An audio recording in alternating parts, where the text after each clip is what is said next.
जितने विद्यार्थी मैट्रिक में हैं उनके लिए ये क्लास बहुत ज़्यादा इंपॉर्टेंट होगा। हिंदी का पेपर हम लोग पढ़ेंगे, यानी कि व्याकरण पढ़ेंगे और बुक का भी क्वेश्चन होगा, दोनों तरीके का हम लोग प्रश्न पढ़ेंगे। इस वीडियो को देखकर आपका एग्जाम में कुछ ज़्यादा क्वेश्चन लड़ जाएगा, यानी कि आधा से कुछ अधिक क्वेश्चन आपके एग्जाम में लड़ने का चांस बन जाएगा। इसमें कुछ इस तरीके के प्रश्न ही शामिल किए गए हैं। तो चलिए शुरू करते हैं। पहला नंबर क्वेश्चन देखिएगा कि यहाँ पर जो पहला नंबर क्वेश्चन है, अज्ञेय का जन्म कब हुआ था, आपको बताना है 1910 में, 11 में, 12 में या 13 में। देखिए यहाँ पर अज्ञेय के जन्म के बारे में पूछ रहा है, तो यहाँ पर जो सही ऑप्शन हो जाएगा वो हो जाएगा बी नंबर, अज्ञेय का जन्म 1911 ईस्वी में हुआ था।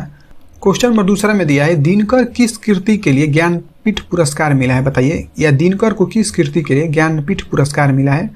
रसीम रथी, संस्कृत के 4 अध्याय, उर्वशी, रेणुका। तो देखिए यहाँ पर जो सही ऑप्शन हो जाएगा वो दिनकर को उर्वशी के लिए ज्ञानपीठ पुरस्कार मिला है। तो दूसरा का यहाँ पर सी नंबर ऑप्शन सही हुआ। तीसरा नंबर क्वेश्चन में देखिए कह रहा है कि नौबत खाने में इबादत साहित्य की कौन सी विधा है। नौबत खाने में इबादत साहित्य की कौन सी विधा है। निबंध, कहानी, व्यक्ति चित्र या यहाँ पर हो जाएगा साक्षात्कार।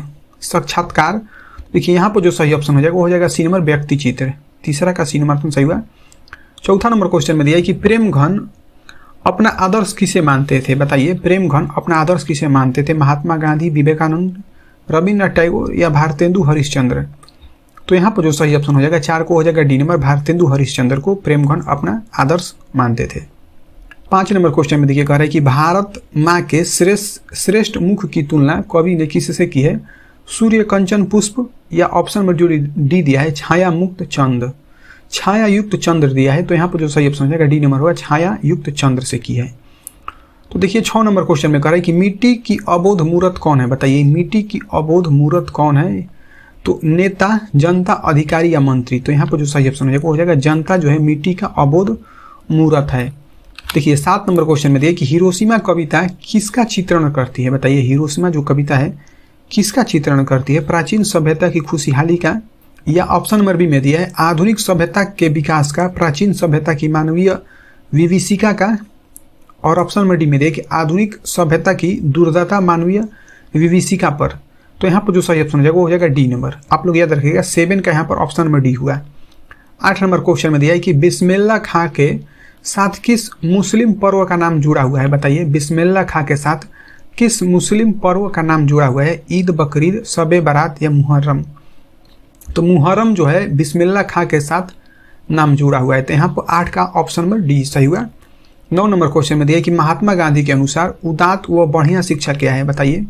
महात्मा गांधी के अनुसार सबसे अच्छी शिक्षा क्या है। ऑप्शन नंबर ए में दिया है आध्यात्मिक शिक्षा, यांत्रिक शिक्षा या अहिंसक प्रतिरोध, या ऑप्शन नंबर डी में दिया है साक्षरता। देखिए यहाँ पर जो सही ऑप्शन हो जाएगा वो हो जाएगा साक्षरता। महात्मा गांधी के अनुसार बढ़िया शिक्षा साक्षरता है। तो देखिए 10 नंबर क्वेश्चन में कह रहा है कि वाणी कब 20 के समान हो जाती है, बताइए। वाणी यानी कि जब आपकी आवाज़ जो है कब 20 के समान हो जाती है। राम नाम के बिना, तीर्थ यात्रा के बिना, ज्ञान के बिना, इनमें से कोई नहीं। देखिए राम का नाम आप यदि नहीं लेते हैं तो आपकी जो है वाणी 20 के समान हो जाती है। तो यहाँ पर 10 का ए नंबर ऑप्शन सही होगा। 11 नंबर क्वेश्चन में दिया कि रसखान के रचनाकार के समय किसका राज्यकाल था, बताइए। रसखान जो थे उनके रचना जब कर रहे थे तो उनके समय में किसका राज्यकाल था। अकबर, हुमायूं, जहांगीर या औरंगजेब। तो यहाँ पर जो सही ऑप्शन हो जाएगा वो हो जाएगा जहांगीर, यानी कि रसखान के जब रचना कर रहे थे तो उस समय जहांगीर का राज्यकाल था। 12 नंबर क्वेश्चन में दिया कि कवि ने पर्जन्य किसे कहा है। कृष्ण, सुजान, बादल या हवा को। तो यहाँ पर जो सही ऑप्शन हो जाएगा कि कवि ने पर्जन्य जो है बादल को कहा है। आप लोग याद करके जाइएगा परीक्षा में। देखिए 13 नंबर क्वेश्चन में कह रहा है कि साहित्य की परंपरा का पूर्ण ज्ञान किस व्यवस्था में संभव है। साहित्य की परंपरा का पूर्ण ज्ञान किस व्यवस्था में संभव है। सामंतवादी, पूंजीवादी या समाजवादी या उपरोक्त सभी, यानी कि जो तीनों दिया ऑप्शन नंबर डी, यानी कि इनमें से सभी, बताइए। यहाँ पर जो ऑप्शन होगा सही वो हो जाएगा समाजवादी व्यवस्था है। तो 13 का यहाँ पर सी नंबर ऑप्शन सही हुआ। देखिए 14 नंबर में क्वेश्चन में कह रहा है कि पंडित बिरजू महाराज का जन्म कब हुआ था। पूरा ऑप्शन 4 फरवरी ही दिया है। तो 1938 में, 37 में, 36 में, 35 में। तो देखिए बिरजू महाराज का जो जन्म हुआ था 4 फरवरी 1938 को हुआ था। आप लोग रट्टा मार कर याद कर लीजिएगा इसको। 15 नंबर क्वेश्चन में दिया है कि लॉ मदमोजेल आविनियो किसकी कृति है। देखिए ऑप्शन में दिया है कि Leonardo da Vinci, Picasso, Rabindranath Tagore या विटेंस वैन गो। तो यहाँ पर जो सही ऑप्शन हो जाएगा वो हो जाएगा बी नंबर, पिकासो। आप लोग याद रखिएगा, बहुत ही इंपॉर्टेंट क्वेश्चन है 15 नंबर। देखिए 16 नंबर क्वेश्चन में दिया है कि ला शतरुज का धार्मिक उपयोग कब से कब तक होता रहा।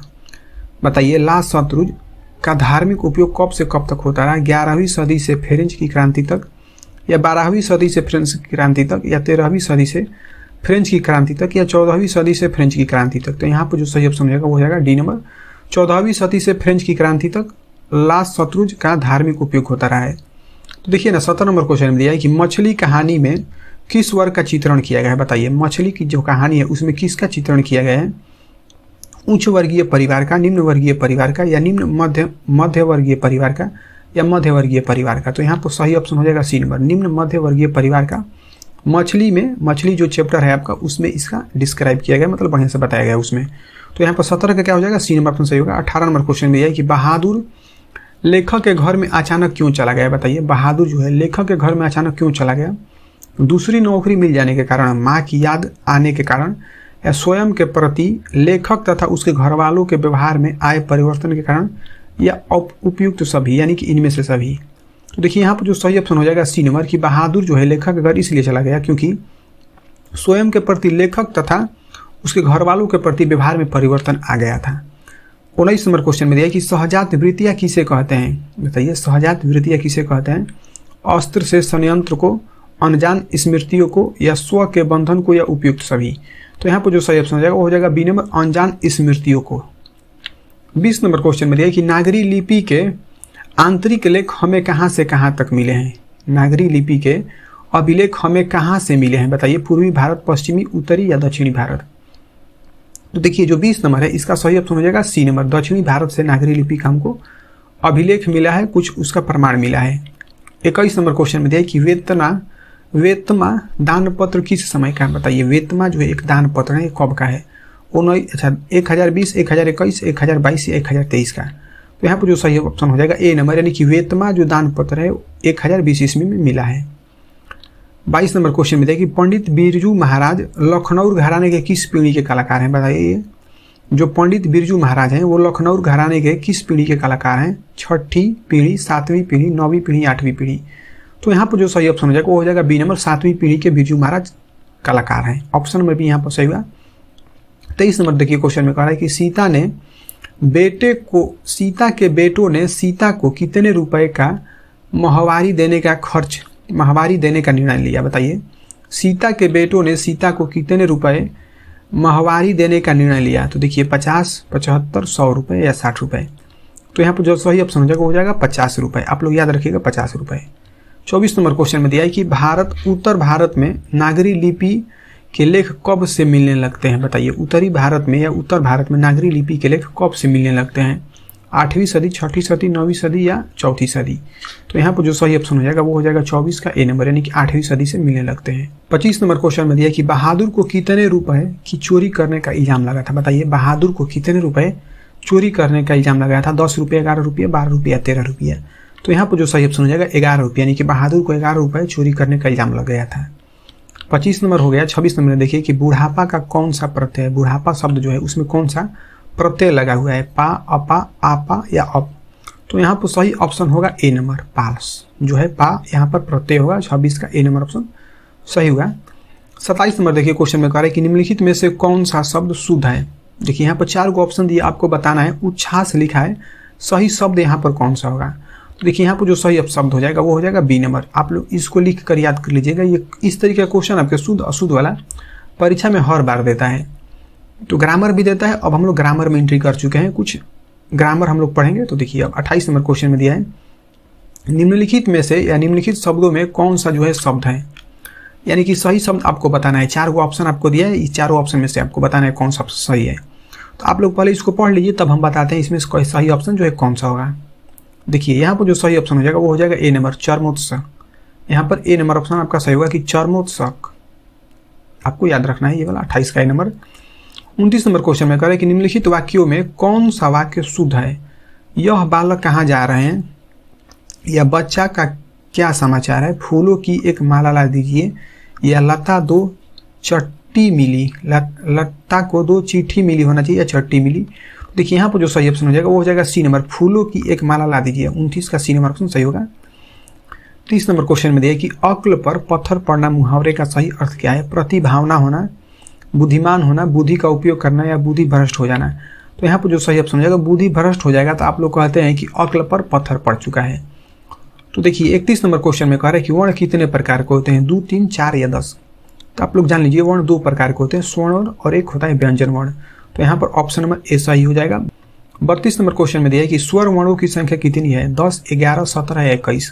तो आप लोग रट्टा मार कर याद कर लीजिए कि स्वर वर्णों की जो संख्या होती है वो जाती है 11। यहाँ पर बी नंबर ऑप्शन सही हुआ। 33 नंबर क्वेश्चन में कह रहा है कि व्यंजन वर्ण कितने होते हैं, 27, 30, 33 या 37। तो आप लोग याद कर लीजिए कि जो व्यंजन वर्ण होते हैं वो हो जाते हैं 33। यहाँ पर बी नंबर ऑप्शन, अच्छा सी नंबर ऑप्शन सही हुआ। देखिए 34 नंबर क्वेश्चन में देखिए क जो है वर्ण है उसका उच्चारण का स्थान क्या है, दंत, तालु, नासिका या कंठ। तो आप लोग क बोल कर देखिएगा तो आपका आएगा कंठ से, यानी यहाँ पर डी नंबर ऑप्शन सही होगा।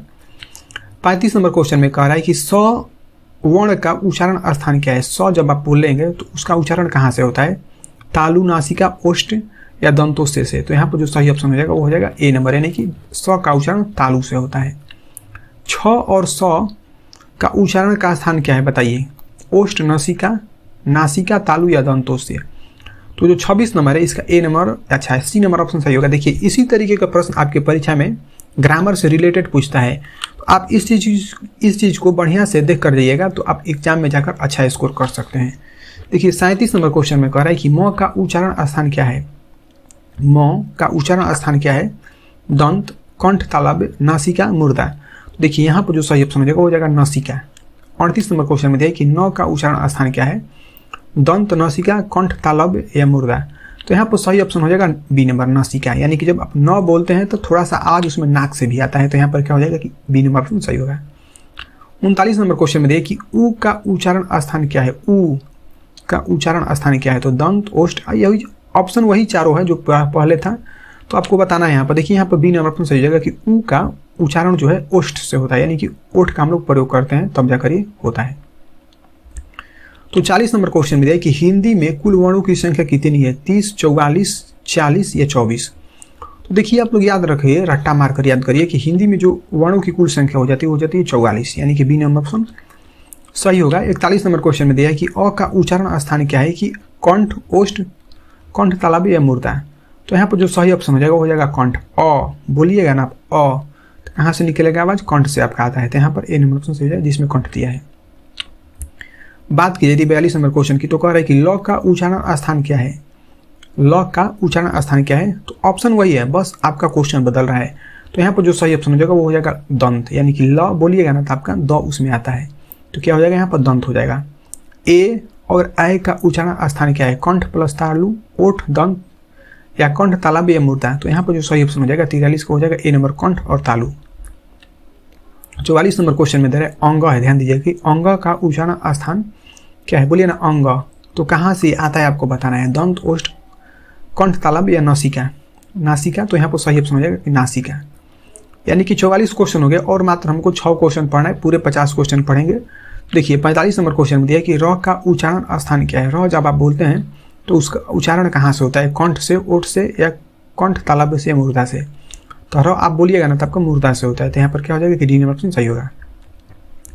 46 नंबर क्वेश्चन में दे रहा है कि स का उच्चारण स्थान क्या है, दंत, मुर्दा, कंठ, तालव्य या ओष्ठ। तो सही ऑप्शन यहाँ पर हो जाएगा बी नंबर, मुर्दा। देखिए 47 नंबर क्वेश्चन में देखिए कि ई और ई का उच्चारण क्या है, ई और ई यानी कि छोटी ई और बड़ी ई जो दिया है उसका उच्चारण कहाँ से हो जाता है। तो यहाँ पर सही ऑप्शन हो जाएगा कि तालु से। आपको लोग बोल कर देखिए ई तालु आ रहा है, तो यहाँ पर क्या हो जाएगा, सी नंबर ऑप्शन सही होगा। 48 नंबर क्वेश्चन में देखिए कि प और व का उच्चारण स्थान क्या है। बताइए यदि कोई व्यक्ति प बोलता है और व बोलता है तो उसका उच्चारण स्थान जो है कहाँ से होगा, दंत, ओठ से होगा, नासिका से होगा या दंत और तालु से होगा, या ऑप्शन नंबर डी में दिया कि ओष्ठ और नासिका से होगा। तो देखिए यहाँ पर दंत और ओष्ठ से हो जाएगा। प बोलिएगा तो द और ओष्ठ दोनों आ जाता है और वह भी आता है, तो यहाँ पर क्या हो जाएगा, ए नंबर ऑप्शन सही होगा। 49 नंबर क्वेश्चन में दिया है कि सूरदास शब्द कौन सी संख्या है। बताइए सूरदास जो है शब्द किस संख्या है, मतलब कौन सी संख्या है, व्यक्तिवाचक, जातिवाचक, भाववाचक, संज्ञा या समूहवाचक। तो देखिए जो 49 नंबर है यहाँ पर इसका सही ऑप्शन हो जाएगा ए नंबर, यानी कि व्यक्तिवाचक संख्या सूरदास। 50 नंबर क्वेश्चन देखिए कि सूरदास कौन सी संख्या, अच्छा सूरदास नहीं, स्थिर जो है कौन सी संख्या है, समूहवाचक, भाववाचक, जातिवाचक या द्रव्यवाचक। तो लास्ट क्वेश्चन है आज का, बताइए आप लोग क्या होगा कि स्थिर जो है कौन सी संख्या है, समूहवाचक, भाववाचक, जातिवाचक। तो आप लोगों ने देख लिया कि 50 क्वेश्चन हम लोग पढ़ लिए, 50वां का आंसर क्या गया बी नंबर, यानी कि स्थिर जो है एक प्रकार की भाववाचक संज्ञा है। तो इसी तरीके से आप लोग पढ़ते रहिए। बहुत बहुत धन्यवाद आप लोगों को, थैंक यू।